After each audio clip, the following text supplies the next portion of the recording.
Good evening. My name is Miss Villanueva. I'm the College Access Coordinator, and I'm here to talk to you about college readiness. Next slide, please.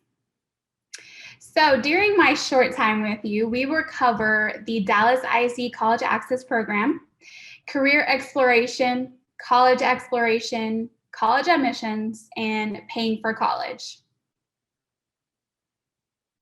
So the College Access Program was rooted in Dallas ISD in 2010.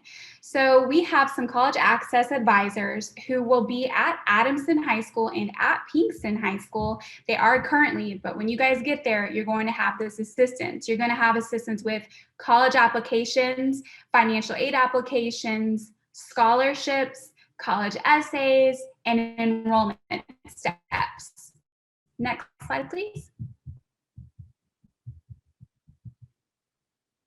All right, so real quick, let's just take some self-awareness and look at ourselves in the mirror here.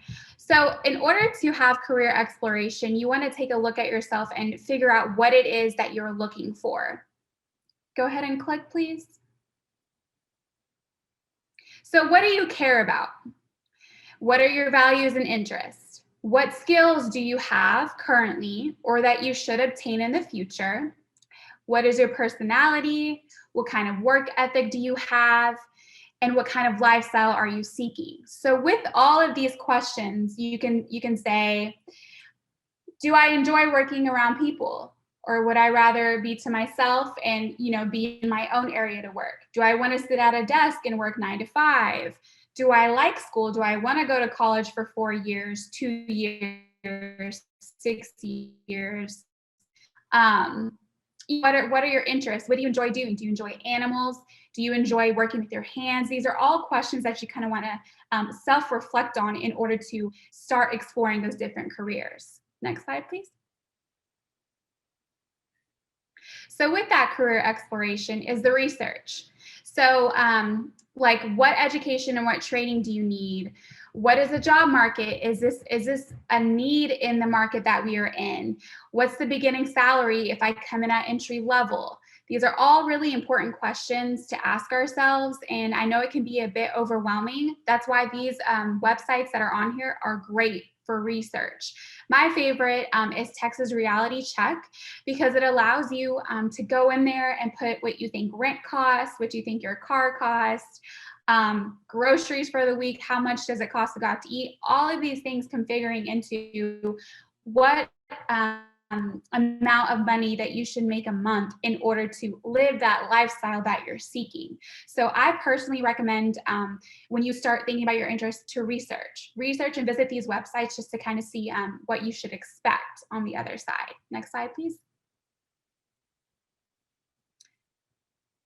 All right, so step 3, gain experience in that career exploration. So maybe it's taking related high school courses, the PTech program, maybe it's collegiate classes, maybe it's dual credit, kind of getting your feet wet with that. Internships, summer jobs. I highly recommend those because you really get your feet wet in knowing what to expect. Job shadow. A lot of times, dental hygienists let students come into job shadow. Maybe a dentist will let you job shadow. I know a lot of times teachers will let you job shadow. Maybe you want to be a businesswoman or a businessman.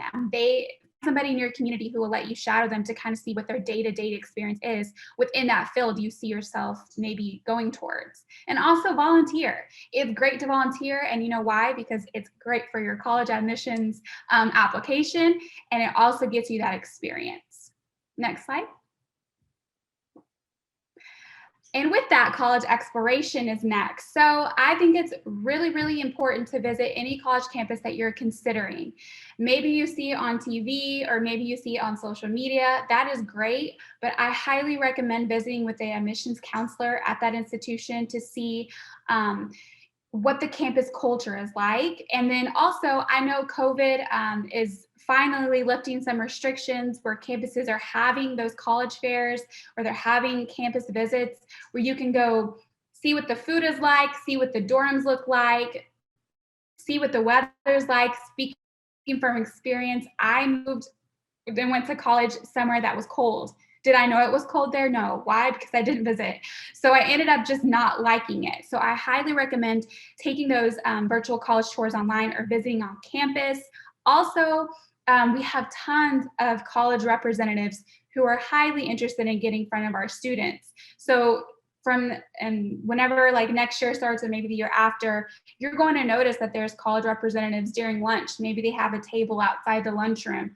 They are very interested to talk to you. And I recommend just picking their brain about their institution. Next slide.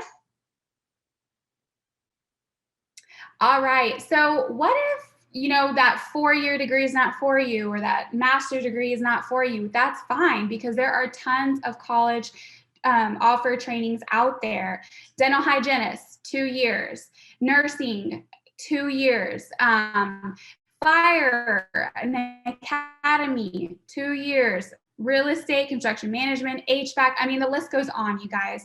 These trades right here are highly paid, highly needed, and will always be needed. And the academics behind them, they're not your typical classes that you'll see other students taking. So sometimes it'll be, yeah, I'll have to take English or math here.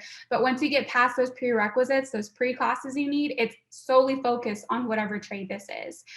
So I highly recommend, if you think that college is not for you, take another look because this trade route might be for you.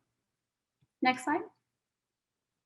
So some exams. So once you start high school, you will notice that there will be a PSAT in your 10th grade. The PSAT, think of this as practice. It's getting your feet wet to know what to expect on that SAT when it becomes.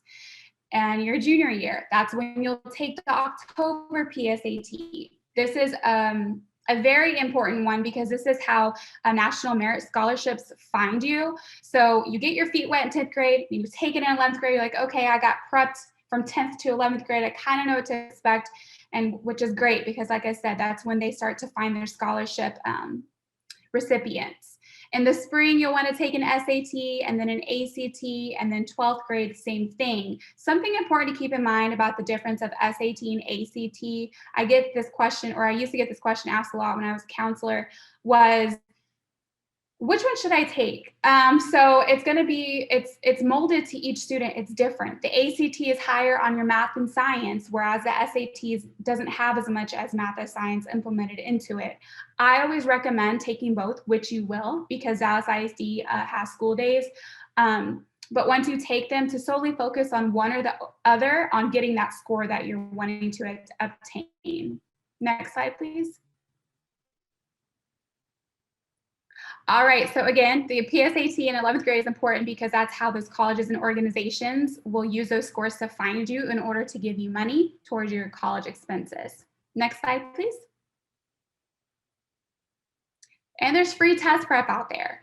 Khan Academy is a website online that can help you get test prep. SAT and ACT boot camps are given in Dallas ISD, and they are free. We have somebody who is trained to provide this preparation to your students, and sometimes it's during the school day. Right now, he does them virtually, so I highly recommend using those boot camps, because let me tell you, SAT and ACT preparation, like test prep out there, is expensive, and the fact that we give this to our students for free, please take full advantage of this opportunity.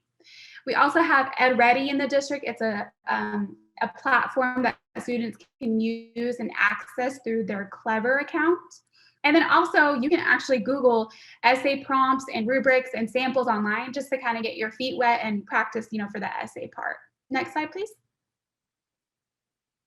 All right, admission types. So we have assured admission. This means there's defined requirements that guarantee you'll be admitted, whether that's like GPA, class rank, or test scores on your SAT or ACT.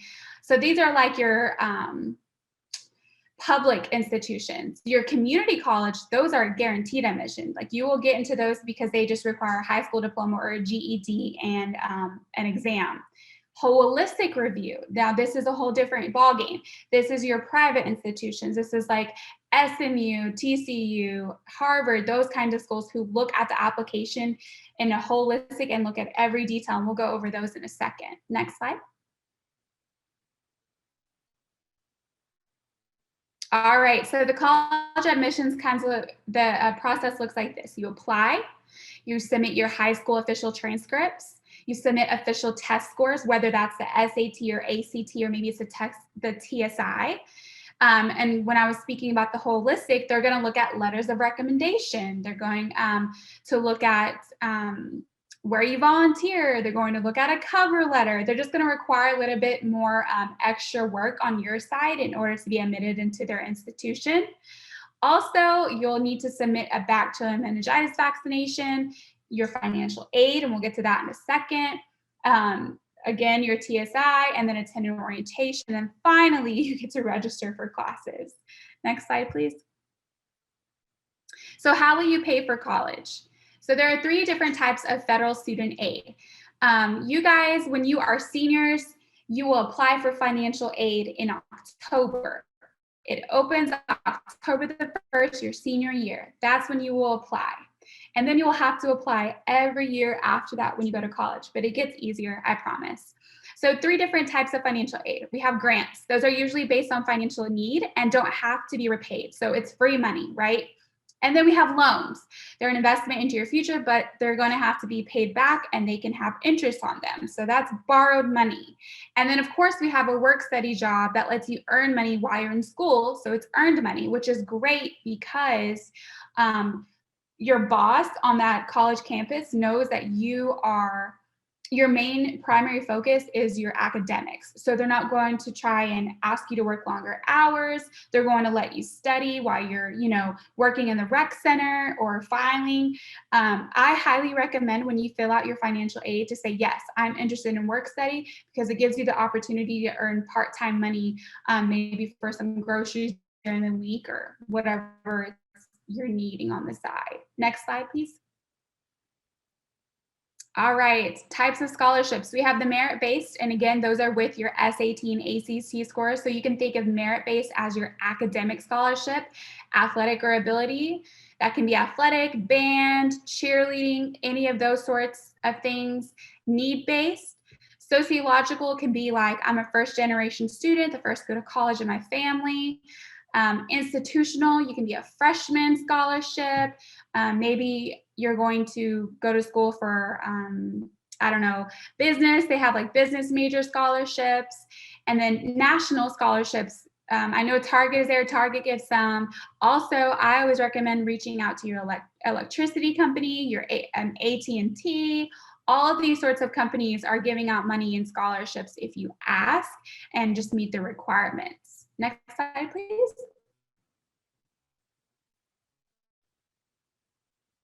And lastly, scholarships FAQ. What are the eligibility requirements for scholarships? They vary. They will vary from scholarship to scholarship. It may be that you have to have a certain GPA or a certain rank. How do you apply for these scholarships? Most of them are a portal online, and they usually require an essay because they want to know who the recipient is, and they want to really feel like that person needs the extra cash for their college expenses. Deadlines are highly important, and they vary.